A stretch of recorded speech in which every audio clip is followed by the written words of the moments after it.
200, 300, Ramon, hindi ka pa natutulog? Ano ba yung ginagawa mo? Binibilang ko itong naipon kong pera sa alkansya. Pambili ng regalo. Dudut sa Pasko. Oo nga pala, no? 100. Ilang araw na lang pala, Pasko na. At nangako ka sa kanya na ibibili mo siya ng regalong gusto niya. Yung laruang robot, matagal niya ng pangarap yun eh. Oo nga eh. Kaya nga nagpilit akong makapag-ipon. Kahit medyo kinakapos tayo. Gusto ko mapasaya ang anak natin sa Pasko. Sa tingin mo, tama na kaya yung naipon mo? Kulang pa rin eh. Pero gagawa na lang ako ng paraan para matagdagan ito. Dahil hindi ako papayag na hindi matupad ang pangako ko sa kanya. Gagawin ko ang lahat. Mapasaya lang ang anak natin. Dahil mahal na mahal ko siya.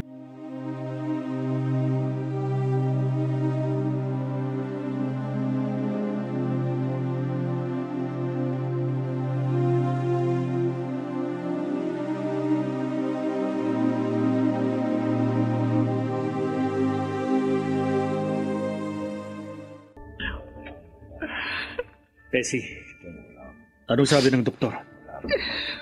Kumustang lagay ng anak natin? Dario.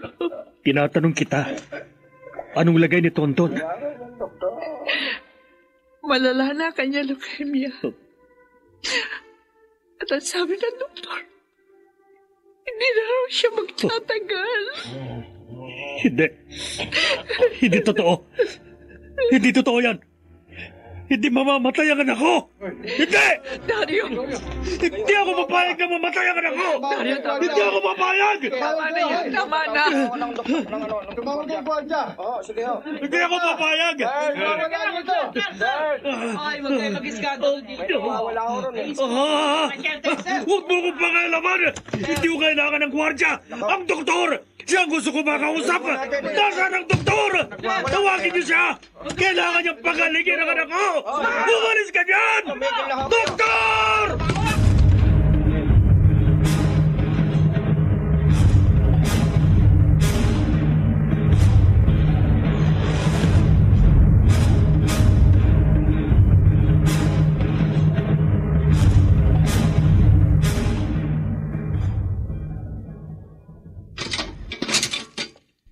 Dario, labas na. Oh, salamat ho, sir.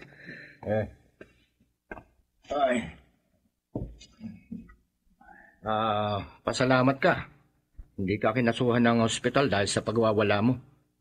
Alarm and scandal ang ginawa mo. Nadala lamang ako ng emosyon ko, Sarge. Hihingi lang ako ng paumanhin sa kanila. Sige na, lumakad ka na. Naghihintay na ang asawa mo sa labas. Sige ho. Salamat.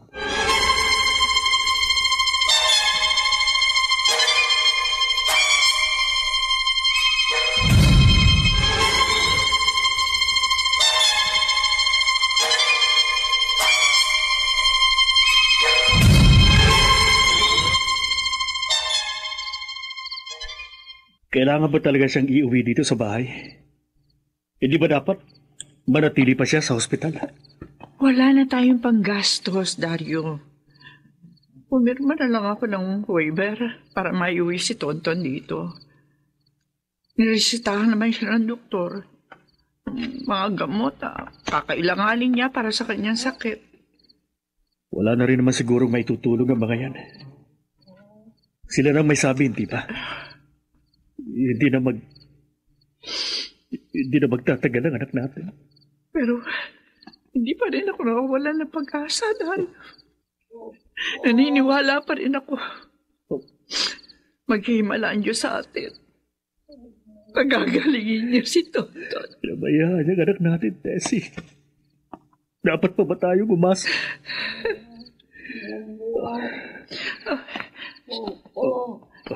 Gising na anak natin. Halika. Lapitan natin siya. Tonton. Nak, nandito kami ng papa mo. Kumusta na ang baby ko? Masakit po. Katawan ko. ulo ko. Nagugutom ka? Gusto mong kumain? Ayoko. Di po ako nagugutom, Papa. Pero sa Christmas po, gusto ko may spaghetti tsaka fried chicken. Oo, anak. Maghahanda tayo. Oo nga. Anak, anong gusto mong iregalo namin sa'yo ng papa mo? Gusto ko po robot. Yung nagsasalita. Ha? Oo. Bili mo ako nun, ha? Oo. Ibibili kita. Sa Pasko, may laro ang robot ka na. At nagsasalita pa. Pangako yan, anak. Thank you po. Dario, paano mo? Ako na bahala. Gagawa ko ng paraan. Kailangan maging masaya si Tonton sa darating na Pasko.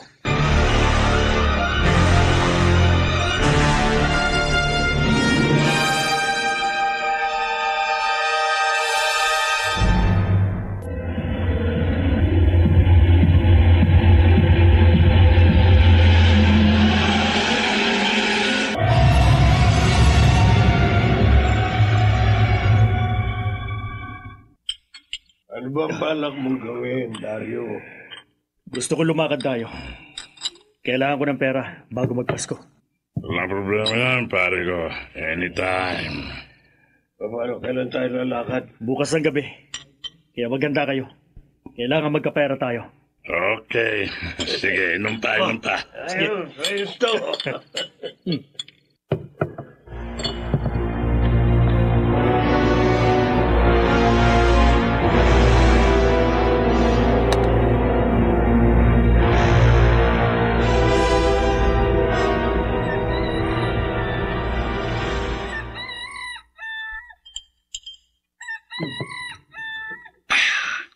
Sarap ng kape.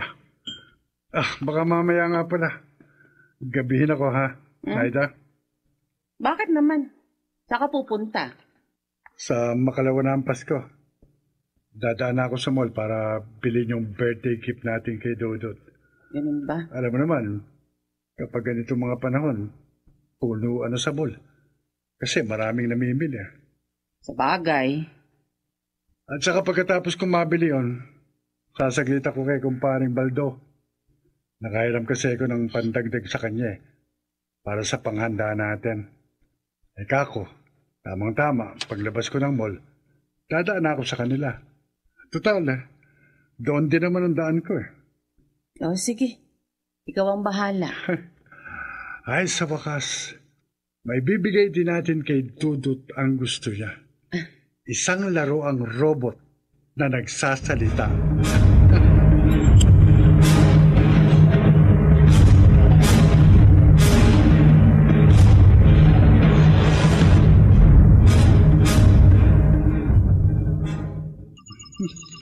Ayos. Nabili ko ng laro ang robot na ito. My name is Roboman. How are you? Tignan ko malaw at nagsalita. Nakakagulat . Akala ko kung ano na.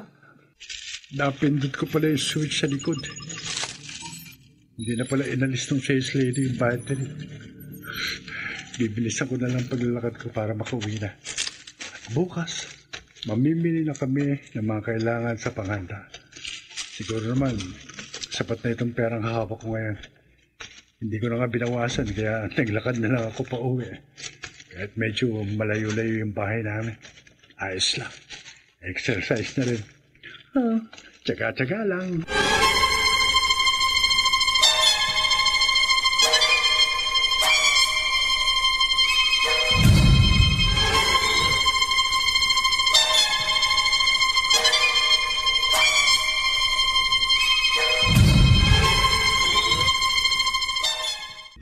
Tama itong pwesto natin. Madilim. Walang ganon dumaraan dito. Kaya kung sino man ang mamalasin na mapadaan dito, sorry na lang siya. Mitoy, may paparating. Umanda na kayo. Kapag pumalag, alam niyo ang gagawin niyo. Lapit na siya. Ngayon na. Huwag kang kikilos ng masama. Kung ayaw mong butasin ko yung tagiliran mo. Ha? Anong... Ang ng pera mo. Ano? Hindi. Bigay mo na. Kung ayaw mo mapasama, pare, kapkapan mo siya. Okay. Hindi. Wag. Parang awa niya. Wag. Ito, warin na. Para sa pamilya ko yan. Ayos ah. Marami to ah. Wag niyong pakialaman yan. Tara. Akin na yan. Sira ulo, nagpapalag ka pa. Sinaktak mo ko. Ayop ka. Tatapos yan.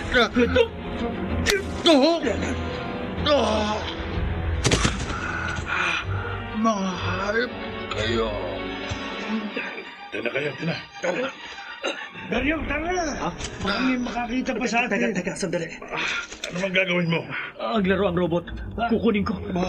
Saan na yan? Akin yun. Wag. Tara! Balik mo sa akin yan.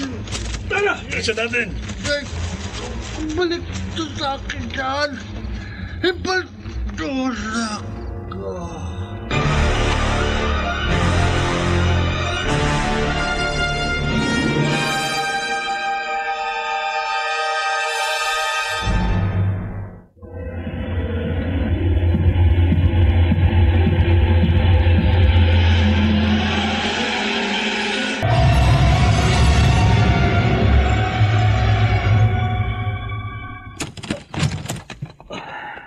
Dario? Tessie. Saan ka galing? At saka, ano yung dala mo? Para sa anak natin to. Ano ba yan? Laro ang robot? Saan galing yan? Sabi ko naman sa'yo, hindi ba? Gagawa ko ng paraan para maibigay ang hiling ni Tonton para sa Pasko. Ito na yun. Itong pera para sa panghanda natin. Kunin mo. Dario? Sige na.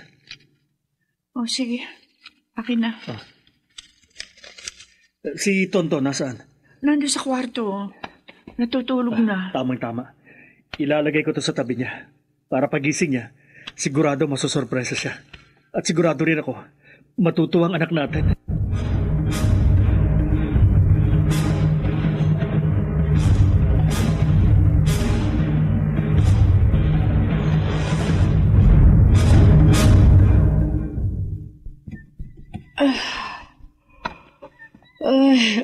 Umaga na pala. Ano bang oras na? Mag-aalas 6 ng umaga. Pasarap ang tulog ko Teka. Si Ramon, wala siya dito sa tabi ko. Hindi siya umuwi. Pero, imposible naman. Sabi niya sa akin, gagabihin lang siya. At hindi niya ugaling magpaumaga. Saan na kayang lalaking yun? May kumakatok. Baka si Ramon na. Salamat naman. At kaya siya inumaga. Sandali lang. Nandiyan na. Buti na lang dito kami sa sala na tulog ni Dodot. Ana! Nandiyan na! Bakit inumaga ka ng... Magandang umaga ho, Mrs. Pulis? Sir, bakit ho? Dito ho ba nakatira si Ramon Perez? Oho. Ako ang asawa niya. Bakit, sir? May ginawa bang mali ang asawa ko? Huwag ho sana kayong mabibigla, Mrs. Sir, bakit Patay na ho ang asawa niya. Nakita ko ang bangkay niya sa isang iskrita kaninang umaga. Hindi. Buwan, tad ng saksak. Hindi totoo yan. At ang hinala po namin, biktima siya ng panguhuldap. Hindi. Nasa morgue na ho siya ngayon.